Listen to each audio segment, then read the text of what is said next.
जय श्री कृष्णा। राधे राधे दोस्तों, आज की चर्चा का विषय थोड़ा खास होने वाला है। आज मैं आपको बताने वाली हूँ कि क्या स्त्रियाँ भी वेद माता गायत्री की साधना कर सकती हैं। दोस्तों, स्त्रियाँ हमेशा अपवाद का विषय रही हैं। हालांकि स्त्री पुरुष दोनों को समान अधिकार प्राप्त हैं और लगभग हर क्षेत्र में स्त्रियाँ पुरुषों के समानांतर खड़ी हैं।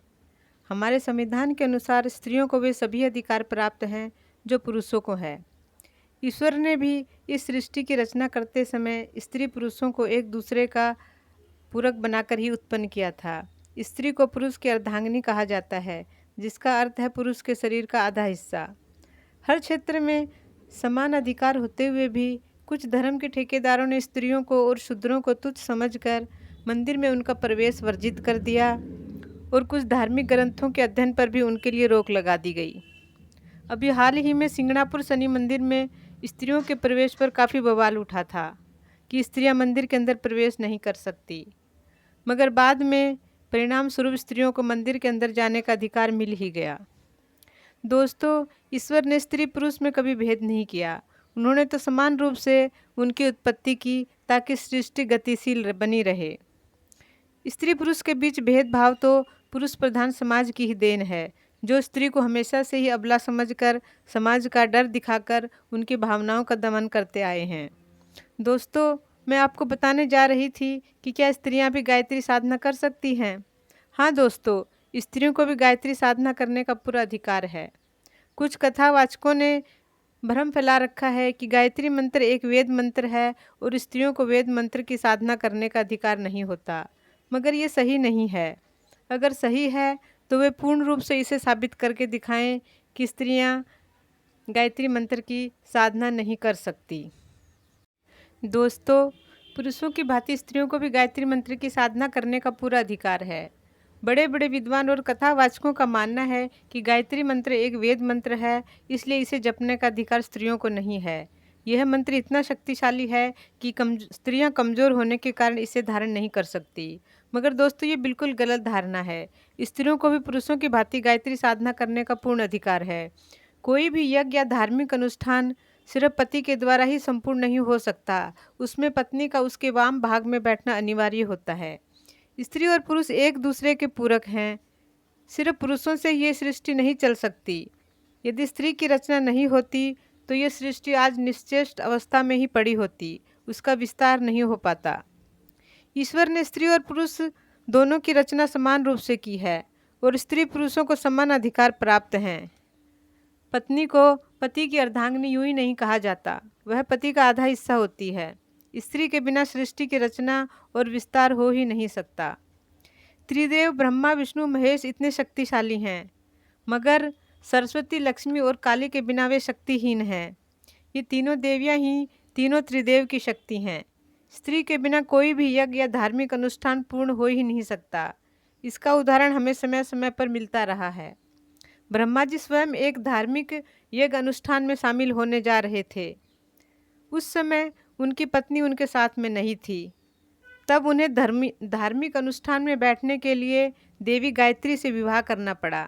तब जाकर उन्हें उस यज्ञ अनुष्ठान में बैठने की आज्ञा मिली।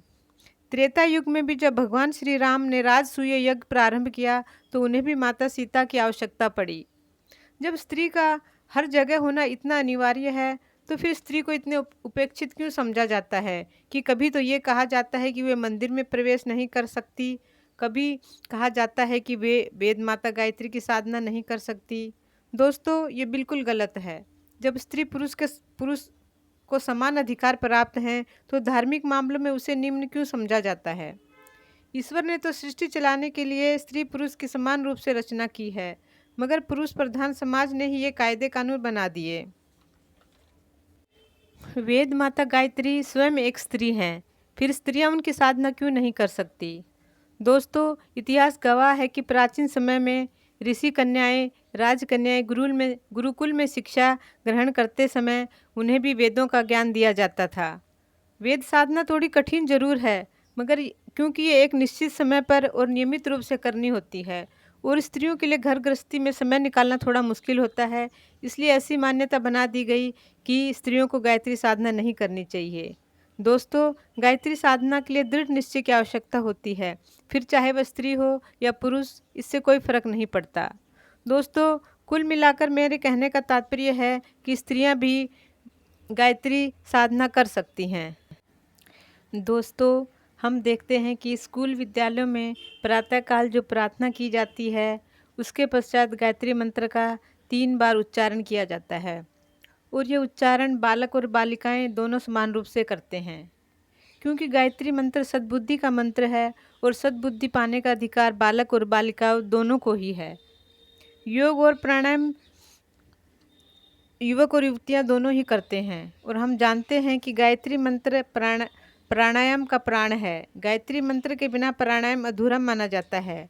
योग का अभ्यास कराने वाली संस्थाएं युवक युवती दोनों को अभ्यास कराते हैं, मगर ऐसा हमने कहीं नहीं देखा कि गायत्री मंत्र के जाप से युवकों को लाभ हुआ हो और युवतियों को हानि हुई हो। मनोवैज्ञानिक भी मनोविकारों को दूर करने के लिए युवक युवतियों दोनों को ही गायत्री मंत्र के द्वारा प्राणायाम करने की सलाह देते हैं।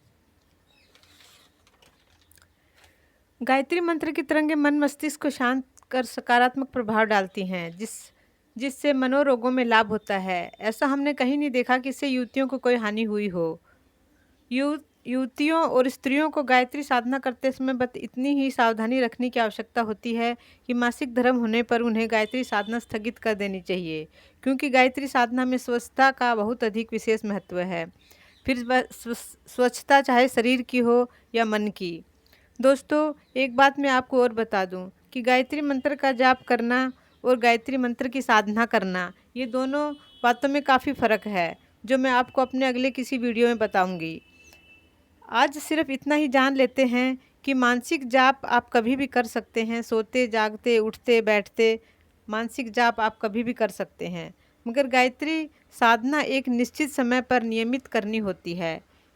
इसमें शारीरिक और मानसिक स्वस्थता रखना अत्यंत आवश्यक होता है। इसलिए मासिक धर्म के समय स्त्रियों को ये साधना नहीं करनी चाहिए, उन्हें रोक देनी चाहिए और मासिक धर्म के समाप्त हो जाने के पश्चात पुनः साधना शुरू कर देनी चाहिए। जो लोग केवल शारीरिक स्वस्थता तो कर लेते हैं, मगर उनके मन मस्तिष्क में कलुषित भावनाएं, ईर्ष्या, द्वेष, प्रतिशोध की भावनाएं होती हैं, उन्हें गायत्री साधना से कोई लाभ नहीं मिलता। खुद को बलवान और स्त्रियों को कमज़ोर समझने वाले लोगों से मैं ये कहती हूँ कि बलवान पुरुष को जन्म देने वाली स्त्री कमज़ोर कैसे हो सकती है। देवताओं को भी धरती पर आने के लिए माँ की कोख से जन्म लेना होता है। फिर ईश्वर को भी जन्म देने वाली स्त्री इतनी कमज़ोर कैसे हो सकती है कि वह वेद माता गायत्री की साधना नहीं कर सकती। सच तो यह है कि स्त्री पुरुष से बहुत अधिक शक्तिशाली है। उसकी सहन शक्ति के आगे पुरुष कुछ भी नहीं है। तो दोस्तों, अंत में मैं इतना ही कहना चाहूँगी कि स्त्रियों को भी गायत्री साधना करने का पूरा अधिकार है। स्त्रियों का सम्मान करो और ईश्वर द्वारा प्रदत्त अधिकारों, ईश्वर ने जो उन्हें अधिकार प्रदत्त किए हैं, उन्हें वंचित मत करो, क्योंकि देवता भी वहीं वास करते हैं जहाँ स्त्री का सम्मान होता है। जिस घर में, जिस समाज में स्त्री का सम्मान नहीं होता, उसका अपमान होता है, वहाँ सिर्फ पतन ही होता है, उत्थान या प्रगति नहीं होती। कैसी लगी दोस्तों आज की वीडियो अच्छी लगी हो तो लाइक, कमेंट और शेयर अवश्य करें। आज के लिए बस इतना ही। अगले वीडियो में फिर मिलती हूँ एक नई जानकारी के साथ। तब तक के लिए जय श्री कृष्णा, राधे राधे दोस्तों। आपका दिन शुभ हो। वीडियो अंत तक देखने के लिए धन्यवाद।